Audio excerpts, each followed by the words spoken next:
In this episode, I'm going to show you how to build your very own trading bot development environment. It'll have AI tools, code repositories, and some of the latest tools that are available on the market. Best of all, it's entirely free at the time that I recorded this. There's three keys I want to achieve when building a development environment. First of all, we want our code to be consistent so that no matter where we run it, it always comes out with the same result. Secondly, because we're dealing with trading, we're dealing with some really sensitive information. So we want our trading environment to be quite secure.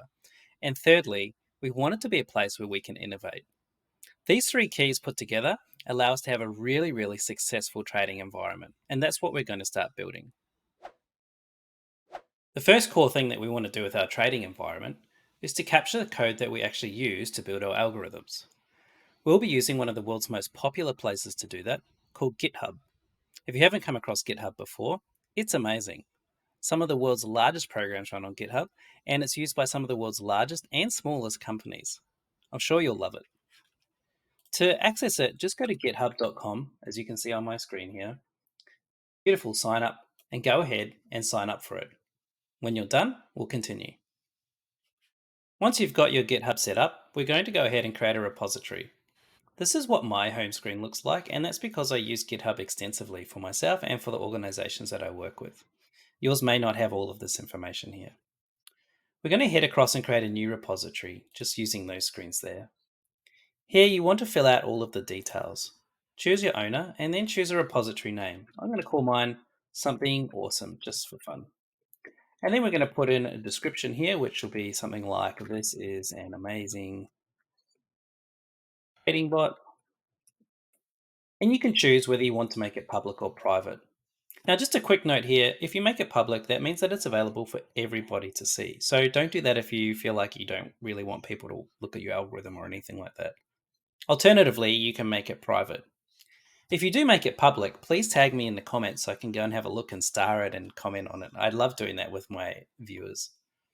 Anyway, then you can choose if you want to add a README. A README, just as a short explanation of your project, can be a great way to specify what you're trying to do and what you're trying to achieve. And then you can add in whether or not you want to add a git ignore, which I talk about in another episode. Finally, choose your license. And I'm going to choose MIT license, which makes it freely available for you to use if you want to. Once you've done all that, hit create repository. That only takes a few seconds, and you can already see that we've got this repository all ready to go. The next thing that we'll be doing is setting up our integrated development environment, or IDE. Now, I'm going to be using a program called Visual Studio Code, and I think it's a really, really amazing example of what can be achieved with effective software and application design. Visual Studio Code, also referred to as VS Code, is incredible in the fact that it's available on every single operating system that you can think of. Windows, all the Unix versions, you can even run it on a Raspberry Pi, Mac. It's all available on there, and it looks exactly the same no matter where you develop it from. They actually make it completely available online. You can literally access it from a web browser. All of that is completely free at the time that I've written it. So go ahead and check it out for yourself, code.visualstudio.com. And if you want to download it onto your computer, go ahead and do that and install it, and then we'll continue. Right now, you should have signed up for GitHub, and you've probably played around a little bit with Visual Studio or VS Code. Now I'm going to show you something amazing. We're going to combine them together straight away. I've got here the little screen that talks about Codespaces, and that's what we're looking into now.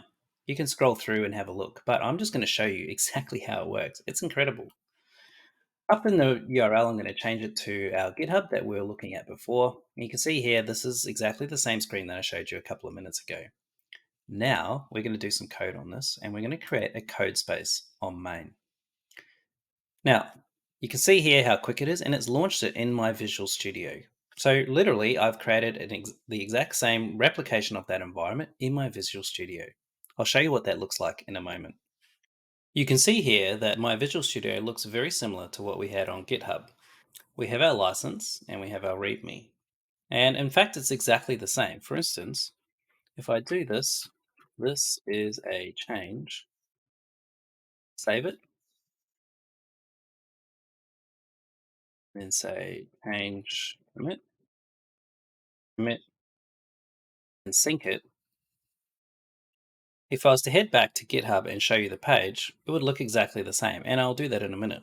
The cool thing about this is it solves one of the major problems when it comes to training bot development, which is that every single time you use a code space, you're able to capture all of the changes that you make your code and save it. It keeps a record of everything that you've done. You don't have to worry about saving it before you go to sleep in case the power cuts out or anything like that.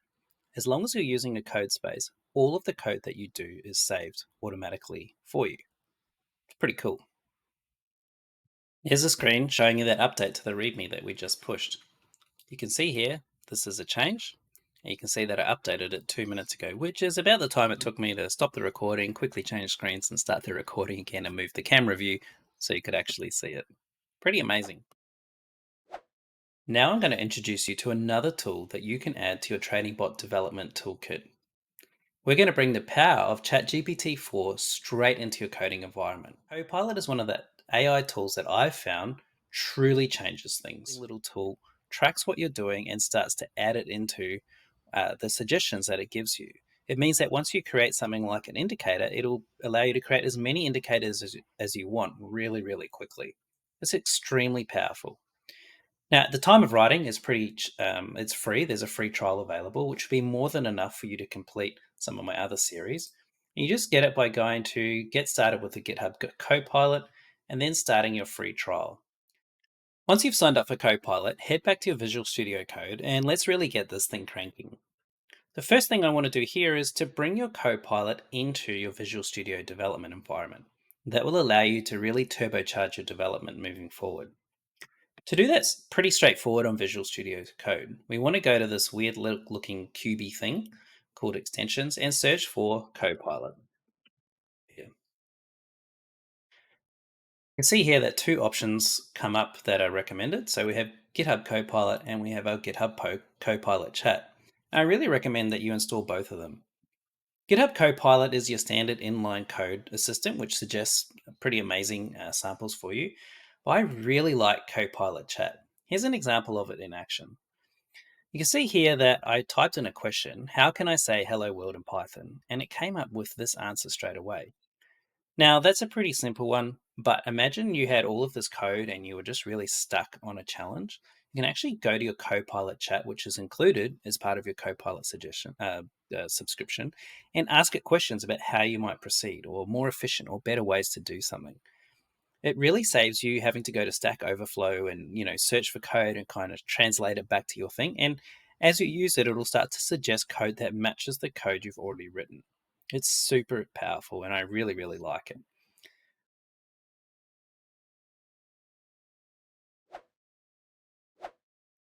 The final thing I'll be showing you today is how to add TA Lib to your trading bot development environment. I'm sure if you've ever tried to install TA Lib on Windows, you've found out what an absolute nightmare that it is, and I'm using a Windows machine. But today I'm just going to show you a really, really easy way to get around it using GitHub Codespaces. Now, I'm going to be copying and pasting the code today just to keep this episode a little bit shorter. But for all of the code, you can follow the link in the description to see it there so that you'll be able to copy it for yourself. Okay, let's do this. So the first thing we're going to do is going to be creating a new folder in our thing called .devcontainer. Without getting into too much detail, this is a way that you can modify a code space to have exactly what you want it to do, and it uses containerization to achieve this. Now, in this dev container, we're going to be creating two files. The first one is called Dockerfile, and that is no different than any other Docker file that you might have come across. You can see here, Codespace is already suggesting new extensions that we can add, so I'm just going to leave that for now because the rebuild takes a little bit of time. And then we're going to be adding another file called devcontainer.json. Okay, we've got Dockerfile and our devcontainer.json. Now, here's the code that our Dockerfile is going to be using. Let me just copy it from here and paste it. Just make sure I've got it all. Okay, that's looking good. So I'll quickly run you through this just so you understand what's happening. So I'm going to use the Microsoft Dev Container, which is what I'll be using for all of the episodes that come after this. And we're going to set a few environment variables. Now here is where we start to get into the installation of TA Lib. So there's a whole bunch of tools we need to include, including GCC and a couple of other ones. Then we're going to go and get TA Lib, extract it, okay, make it, get our requirements.txt, okay, run pip install, and then pip install TA Lib. Now, of course, you probably already noticed that I don't have a requirements.txt yet, so we're going to create that now.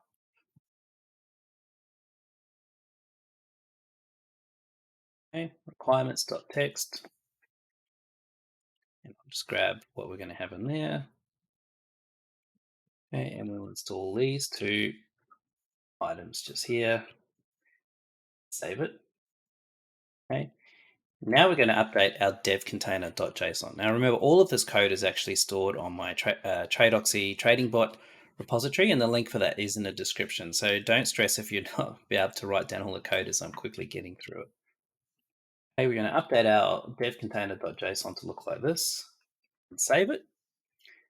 Okay, and then the final thing that we're going to do after we've double checked that we've saved everything is to go up here, go to there and say rebuild container. Okay, now that does take a little bit of time, normally 1 to 2 minutes. So I'll see you once that's completed. Okay, well, that whole thing took about 3 minutes to rebuild the container. And now I have a development environment with TA Lib in it, which is pretty amazing. I'm going to go up here. I'm going to quickly add a little note to myself. So I added TA Lib, yay. Commit it like this. Sync the changes. Okay. Now, my GitHub now has everything that I need in order to be able to create my own trading bot. Feel free to follow the rest of my episodes as I show you how to go ahead and do exactly that. I hope you enjoyed this episode as we built a trading bot development environment. It's got everything you might need for trading bot development, including AI. It's got TA Lib and a few really helpful features that will really turbocharge your development. If you like what you saw, drop a comment in the repo that you've created if you want to make it public, and feel free to throw me a follow or a like. That really helps my content continue to get out there. Thank you again for your time, and I'll see you in my next episode.